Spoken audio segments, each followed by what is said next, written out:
Welcome to the Daily Stoic Dose. Before starting this video, make sure please subscribe, like and share this video to reach out most authentic Stoic content. Need support? Thanks. Detach from the past, live in the present. Stoicism philosophy. What if true strength was never about holding on, but knowing when to let go?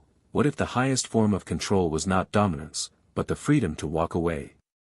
The Stoics understood this truth centuries ago. They taught that liberation comes not from chasing, clinging, or demanding, but from detachment. From releasing our grip on outcomes, approval, and illusions of control. In a world obsessed with proving itself, letting go is an act of rebellion. Detachment is not indifference. It is not coldness. It is clarity. It is the calm eye of the storm. It is courage, the courage to rise above what no longer belongs to your path. We carry weights that are not ours to bear, expectations, broken dreams, relationships that consume rather than nourish. Stoicism does not shame us for releasing these burdens. It calls us to. Because every time you walk away from what drains you, you walk closer to what aligns with you. Every time you release your grip, you reclaim your strength. This is not theory. It is practice.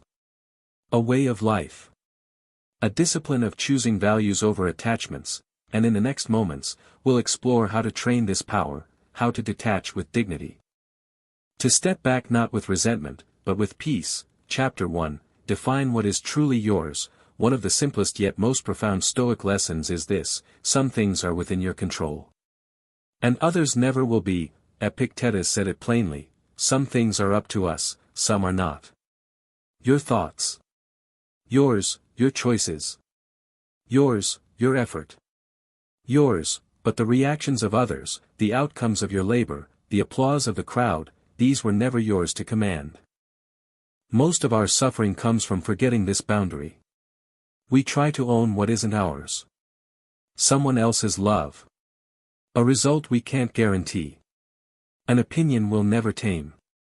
And in doing so, we chain our peace to something that can vanish in a heartbeat. Detachment begins when you reclaim your territory. When you stop outsourcing your serenity to forces that were never yours. This doesn't mean you abandon effort. It means you stop negotiating your happiness with fate. You live aligned with your principles, not addicted to the approval of strangers. Imagine the freedom of no longer performing to be liked. Of speaking, creating, and loving, without needing permission. That is not arrogance. That is alignment. It is the quiet power of someone whose worth is no longer on trial. Chapter 2, Detachment is not coldness. Many believe detachment means apathy. That to care less is to feel less. But Stoicism teaches the opposite. Detachment does not mean you stop caring. It means you care without being enslaved. The Stoic can love deeply, but never at the cost of dignity. They can fight for justice passionately, but without being poisoned by bitterness. Detachment is not indifference, it is discipline. It says, I will give my best, but I will not chain my peace to the outcome. It is the mindset of the warrior. Fully trained, fully committed, stepping into battle with honor, but detached from victory or defeat. Their worth lies not in the result, but in their conduct. This is the kind of presence modern life demands. To act without ego. To give without performing. To be kind without craving validation. Detachment frees you from the exhausting urge to control others. Instead, you lead by example, steady, unshaken, like a lighthouse that guides by presence, not force. Chapter 3, Walking away is rising, not escaping. Most see walking away as weakness. As surrender. The Stoics knew it was the opposite. Walking away can be the most powerful declaration. I will not betray myself just to belong. There are battles not worth fighting. Relationships not worth saving. Jobs not worth your spirit. The courage to leave them is not defeat. It is elevation. Yes, it is painful. Walking away means grieving the version of life you once hoped for. It means confronting the silence where once there was routine. But silence heals. And distance restores what noise once consumed. When you walk away with grace, you are not running. You are returning to yourself. Chapter 4, Release the story, not just the situation. It is not enough to leave physically if your mind still clings. you can leave the relationship but still replay the betrayal. You can quit the job but still carry resentment. You can end the argument but still burn to win it in your head. That is not freedom. That is captivity. The Stoics understood that most of our suffering is self-inflicted, carried not in the event itself, but in the story we repeat about it. True detachment means letting go of the script. I was wronged. I was betrayed. I failed. Instead, you reframe, I learned. I saw clearly. I grew stronger. Not as a delusion, but as a deeper truth. A narrative that empowers, not enslaves. Chapter 5.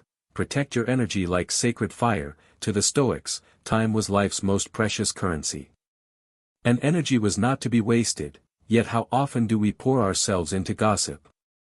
Arguments, shallow victories, or chasing those determined to misunderstand us. These are not small distractions, they are leaks of life force. Detachment is the dam that stops the flood. It is the discipline of withdrawing energy from what diminishes you, and pouring it into what builds you. This is not selfishness. It is stewardship. A refusal to spend sacred energy on what does not honor your path. When you stop feeding what drains you, clarity returns. Creativity blooms. And your inner strength rises quietly, steadily, like a fire no storm can put out. Chapter 6. You owe no explanation. The world trains us to justify our boundaries. To explain why we walked away. To make our exit palatable, but the Stoic knows, peace is explanation enough. You do not owe your healing to those who caused the wound. You do not owe your growth to those who never watered it. Walking away does not require speeches or applause. Sometimes silence is the loudest answer. Sometimes dignity is found in saying nothing at all. Your departure may be misread, misunderstood, or criticized. That does not matter. Peace is not a democracy. It does not need votes. Chapter 7. Let go, or be dragged. There is a saying, let go, or be dragged. Holding on feels safe. Familiar. Even when it hurts. We cling to the memory of what was, convincing ourselves that letting go would be betrayal, but the truth is the opposite. Holding on is what destroys us slowly. Each day spent clinging to the past is a day stolen from the future. The Stoics taught that clinging is slavery. Freedom comes when you release what no longer grows with you. Letting go is not loss. It is space. Space for healing. Space for clarity. Space for a new chapter that matches the person you are becoming. Chapter 8. Detachment shapes identity. Every act of detachment is not subtraction, it is refinement. Like a sculptor striking away excess stone, you carve away illusions, masks, and roles that no longer serve you. You do not become less. You become more. Detachment strips away the performance so your true self can finally stand uncovered. You stop being who the world demands, and begin being who you were meant to be. This is not disappearance. It is definition. It is identity, forged not in applause, but in silence, integrity, and self-authorship. Chapter 9. Emotional distance is discipline. Detachment does not numb the heart. It steadies it. The Stoic feels deeply but wisely. Emotions are signals, not commands. To detach is not to suppress, it is to govern. You learn to respond, not react. To love without being consumed. To grieve without being destroyed. To hope without being enslaved. This is not emotional weakness. It is emotional mastery, and it is here, in this discipline, that the Stoic finds ultimate freedom. Freedom from being dragged by storms, freedom from being owned by outcomes, freedom to live aligned with truth. Closing reflection. Detachment is not escape. It is elevation, it is not coldness. It is clarity, it is not weakness. It is power. When you walk away, you do not abandon life, you reclaim it.